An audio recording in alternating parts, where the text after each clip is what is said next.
Why is it important that our children are able to work out syllables within words? Syllables are really useful for both reading and writing.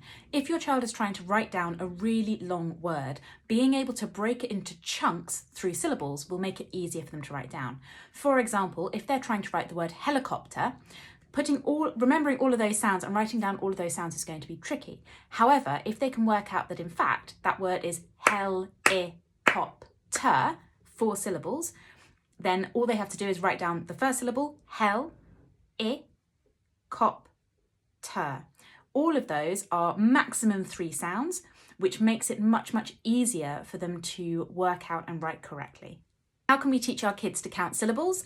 I always start with clapping names. So my name's Jennifer, so I would clap that, Jennifer. And then in my classroom, I tend to go around and do every single child's name and get them to clap along with it. So you could do the same with friends or family members and then start choosing random words and clap them as well, like elephant.